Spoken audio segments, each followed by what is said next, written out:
अस्सलाम वालेकुम, मैं हूं फैसल तारड़। आज 11 मई बरोज़ पीर पीर का दिन बड़ा अहम दिन है। बड़ी खबरें आ रही हैं।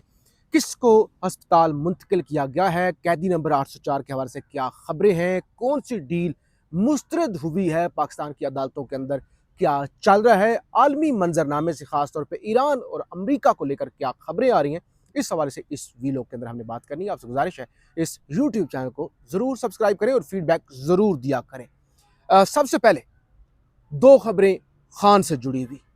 एक तो इमरान खान का अडियाला जेल में ज़ाहिर किसी की भी एक्सेस नहीं है, इवन वकालतनामे तक साइन करवाने की अब इजाज़त नहीं मिलती। वकला अडियाला के बाहर खड़े रहते हैं, पोस्ट के ज़रिए भी वो डॉक्यूमेंट्स भेजते हैं, लेकिन अडियाला हुकाम उस पर लिफ्ट नहीं करवाते।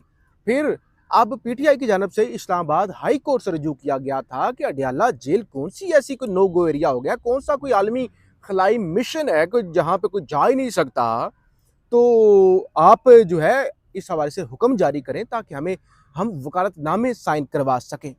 तो अब पीटीआई ने इस्लामाबाद हाई कोर्ट से रजू किया था। खबर ये आई है कि अडियाला जेल हुकाम की जानब से इमरान खान के वकालतनामे पर दस्तखत ना करा के देने के खिलाफ केस में इस्लामाबाद हाई कोर्ट के जस्टिस खादम हुसैन सुमरो ने 25 मई को सुप्रीडेंट अडियाला जेल से जवाब तलब कर लिया। अब अंदाजा करें वो सुप्रीडेंट अडियाला जेल जो बुशरा बीबी के केस में तो इस्लामाबाद हाई कोर्ट पेश होते नहीं हैं। अब कल 12 मई को जस्टिस अरबाब मोहम्मद ताहिर साहब ने भी सुप्रीडेंट साजिद बेग साहब को इस्लामाबाद हाई कोर्ट ने तलब किया हुआ है। अब देखना ये होगा कल वो आते हैं या नहीं आते। इससे पहले तो वो नहीं आए थे, 2 बार बुशरा बीबी को अस्पताल ले जाया जा चुका है।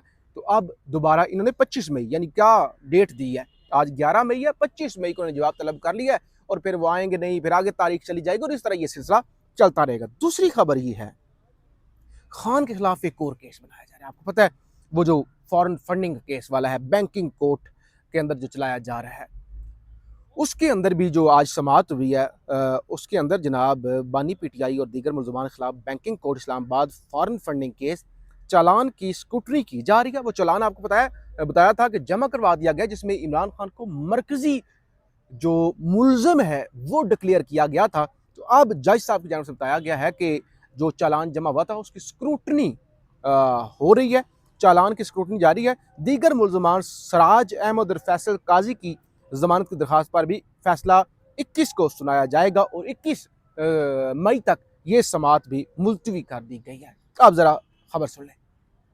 पाकिस्तान की जेलों के अंदर पता नहीं ऐसा क्या है, यानी जो लोग वहाँ पे जाते हैं, जिनका उनका जो हाल हो रहा है, इससे पहले भी मिलिट्री कोर्ट की हिरासत में जो लोग जो बाहर निकल के आए हैं, कितने लोग मारे गए हैं, कितने लोग बीमार हैं, क्या लोगों की हालत हुई है। जेल में इमरान खान की आंख ख़राब हुई, उसके बाद बुशरा बीबी की आंख 2 दफ़ा ऑपरेशन हो चुका है, उसके बाद सनम जावेद जो लाहौर की कोट लखपत जेल के अंदर कैद हैं, उनके हवाले से भी खबर आई थी। तो पहले तो लोगों ने उसको इतना सीरियस नहीं लिया था कि ये सनम जावेद ऐसे ही कोई स्टंट बाजी ना हो, खान और बुशरा बीबी का मुकाबला करने की कोई ऐसी मतलब मुकाबला क्या एक मतलब कोई ऐसे ही ना हो। लेकिन आज सनम जावेद को भी अस्पताल मुंतकिल कर दिया गया है और ख़बर ये आई है कि सनम जावेद को जेल से एमरजेंसी जिन्ना अस्पताल लाया गया और उनकी आंख और मैदे का शदीद मसला है, टेस्ट किए जा रहे हैं। अब सनम जावेद के छोटे छोटे बच्चे हैं, उनकी माँ है, वो फौरी तौर पर भाग कर अस्पताल पहुंचे हैं। एमरजेंसी वाला मामला है, उनको मिलने तक नहीं दिया जा रहा। अंदाजा कर ले, बच्चे ज़ाहिर परेशान हो जाते हैं, माँ है उनकी माँ परेशान हो जाती है, लेकिन उनको मिलने नहीं दिया जा रहा और वो बाहर इंतज़ार कर रहे हैं और अंदर ये सूरत हाल है। इससे पहले डॉक्टर यास्मीन राशिद, मियाँ महमूद रशीद, उमर सरफराज चीमा और एजाज चौधरी साहब, उनकी भी यही हालत है। तो ये तो इस मुल्क के अंदर हो रहा है। जहां मैं छोड़ दूं, मैं और भी खबरें आपके साथ रखता हूं कि पीटीआई के अंदर मायूसी क्या है, खान की बहनें क्या कह रही हैं, सोहेल अफरीदी क्या जा रहे हैं, किधर जा रहे हैं। मैं जरा 3 और चीज़ें जो पंजाब के अंदर गुंडागर्दी हो रही है।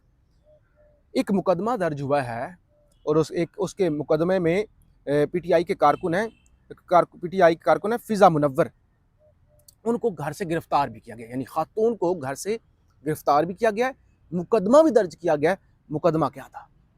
मुकदमा ये है कि ये जो कारकुन हैं हुकूमत के खिलाफ नारेबाजी कर रहे थे और पीटीआई का झंडा पकड़ा हुआ था। मुझे ये बताएं, हुकूमत के खिलाफ नारा लगाना कौन सा खिलाफ कानून है कौन सा इस आइन की खिलाफ वर्जी है, कौन सी ये मुल्क दुश्मनी है। और फिर पीटीआई का झंडा उठाना कौन सा तालिबान का झंडा है, दाइश का झंडा है, इसराइल का झंडा है, कि जिसको आप उठा लें तो आप जो है वो मुहिबे वतन नहीं रहते, पर्चा दर्ज होगा। छोड़ दें, इस बात को भी छोड़ दें। एक और खबर आई है कि एक रिक्शा चलाने वाला था, 5 साल पहले उस पर कोई मुकदमा था और पुलिस ने 5 साल बाद उसे जो है पकड़ लिया, हालांकि वो मुकदमा भी ख़त्म हो चुका था। और पुलिस ने कहा कि इसे हम हाफ फ्राई करेंगे। हाफ फ्राई का मतलब होता है टांग के अंदर गोली मार के बंदे को माजूर कर दो। अब वो उसकी जिसको गिरफ्तार किया गया था, मजदूर रिक्शा ड्राइवर को, उसकी बीवी अपने 3 बच्चों समेत भाग कर पहुंची थाने के अंदर। ऐसा चो उसके पाँव पकड़े कि ऐसा चो साहब ये अकेला हमारा कमाने वाला है, इसको आप माजूर कर देंगे, हाफ फ्राई कर देंगे तो हमारा क्या बनेगा। तो बहरहाल उन्होंने कहा ठीक है भाई, हाफ फ्राई नहीं करते, आप हमारे साथ कुछ करें। तो 40,000 रुपए लिए जाली मुकदमे के अंदर। देखे ना, एक आम लोगों ने 40 भी पता नहीं किधर से लिए होंगे, 40,000 उन्होंने रुपए लिए। और उसके बाद जो जज साहब के सामने पेश किया। जज भी इस मुल्क के अंदर क्या कहने जजों के, और जज साहब ने उसे जेल भेज दिया। अब एक तीसरी मिसाल भी सुन ले। तीसरी मिसाल ये है, जो कल एक वाकया हुआ है जिसके अंदर एक मियाँ बीवी ने खुदकशी की है। कैसे? मोटरसाइकिल चला रहा था, मोटरसाइकिल, वो रिक्शा ड्राइवर था, वो भी रिक्शा ड्राइवर था। आए रोज चालान हो जाते थे, अरबों रुपए के आपको चालान हो रहे हैं। अब बीवी ने कहा कि पैसे लाए हो, कमा के लाए हो, बच्चों की फीस देनी है या घर के लिए सौदा सलफ घी दूध। उसने कहा कहाँ से लाऊं, चालान हो गया, घर में लड़ाई होगी। दोनों ने खुदकशी कर ली। अभी यहाँ पे मुझे एक शख्स मिला, अभी कुछ देर पहले यहाँ इस्लामाबाद में, उसने बताया कि भाई ये जो इस्लामाबाद के साथ ही चक्री का एरिया है, वहाँ पे 2 बंदे कत्ल हुए हैं। किस वजह से?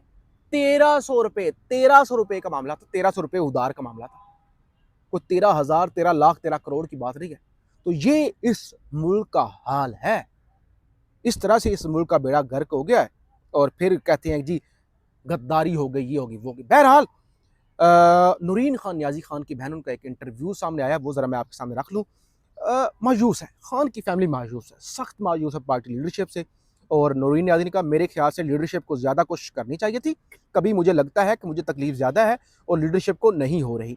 हम अपनी कोशिश कर रहे हैं, दिल करता है इससे ज़्यादा करें, लेकिन समझ नहीं आ रही क्या करें। यानी इमरान खान की बहनें मायूस हैं। वो कहते हैं कि हम जितनी एफर्ट कर रहे हैं, हम फिर भी सोचते हैं कि शायद हम अपने भाई के लिए कुछ भी नहीं कर पा रहे, लेकिन ये पीटीआई की लीडरशिप जो बेनिफिशरीज हैं वो तो कुछ भी नहीं कर रहे। सोहेल अफरीदी साहब के बारे में ज़रा खबर सुन ले। साथ ही वज़ीर आला खैबर पख्तूनख्वा मोहम्मद सोहेल खान अफरीदी आज बन्नू और हंगू का दौरा करेंगे और हेलीकॉप्टर पर दौरा करेंगे। ठीक है, वो वज़ीर आला हैं, उन्हें हेलीकॉप्टर इस्तेमाल करना चाहिए।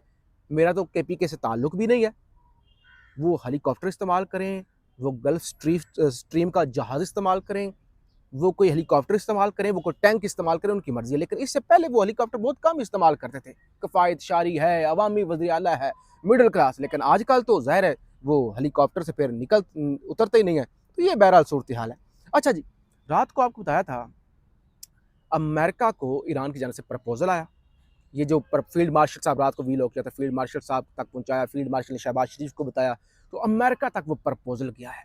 डोनाल्ड ट्रंप की जानिब से उस प्रपोजल को मुस्तरद कर दिया गया। ट्रंप कहता है I have just read the response from Iran so called representatives, I don't like it, totally unacceptable. यानी वो कहता है जो ईरान ने प्रपोजल दिया है मुझे काबिल कबूल नहीं है, मैं इसको मुस्तरद करता हूँ। जबकि ईरान कहता है ईरान कहता है कि आप कौन होते हैं मुस्तरद करने वाले, आप मुस्तरद करें, आप इस पर जो भी रद्द अमल दें उसकी कोई अहमियत नहीं है। हम रीजनल पावर हैं, हम ताकत हैं, आपने हमारे साथ लड़ के देख लिया, हम आपके सामने झुकेंगे नहीं। आइंदा भी आपने लड़ना है तो आएँ, हम आपका इंतज़ार कर रहे हैं, हम आपकी शर्तों पर कभी भी नहीं आएंगे। और अगर आपने जंग करनी है तो आप कर लें, आप कौन होते हैं मुस्तरद करने वाले या एक्सेप्ट करने वाले हैं। और हम कोई आपकी वजह से अपना प्रपोजल या अपनी शराइत से पीछे नहीं हटेंगे। और अब डोनाल्ड ट्रंप अगले चंद दिन में चाइना का दौरा करने जा रहे हैं और ईरान के जो सफ़ीर हैं चाइना के अंदर, वो ये कहते हैं कि मुमकिन तौर पे अमेरिका और ईरान के अंदर कोई एग्रीमेंट होता है तो उसके अंदर चाइना ज़ामन हो सकता है। क्योंकि ज़ाहिर है पाकिस्तान के अंदर अगरचे मुज़ाकरात हुए, लेकिन पाकिस्तान ज़ामन कैसे बन सकता है? पाकिस्तान, अमेरिका तो लिफ्ट नहीं करवा रहा ना पाकिस्तान को। वो उन्होंने जब ईरानी वज़ीर ख़ारजा अब्बास अरागची पाकिस्तान आए हुए थे, उस वक्त भी अमेरिकी तो नहीं आए थे। तो ऐसे उन्हें उन्हें भी पता है, ठीक है पाकिस्तान अच्छा मुल्क है, दोस्त है, मदद कर रहा है, हमारी साथ खड़ा हुआ है, लेकिन पाकिस्तान की गारंटी नहीं है कि ये कल को कोई अमेरिका पीछे हट जाए या अमेरिका जो हमला कर दे तो ये उस सिलसिले में जो है अमेरिका को कान से पकड़ ले। तो इस सिलसिले में अब जो है वो डोनाल्ड ट्रंप आने जा रहा है चाइना, और इस सिलसिले में चाइना को गारंटर बनाया जा सकता है। बहरहाल और भी बहुत सारी खबरें थी, अगले वीलॉग में आपके सामने रख लेंगे। फीडबैक जरूर दीजिएगा। पाकिस्तान जिंदाबाद।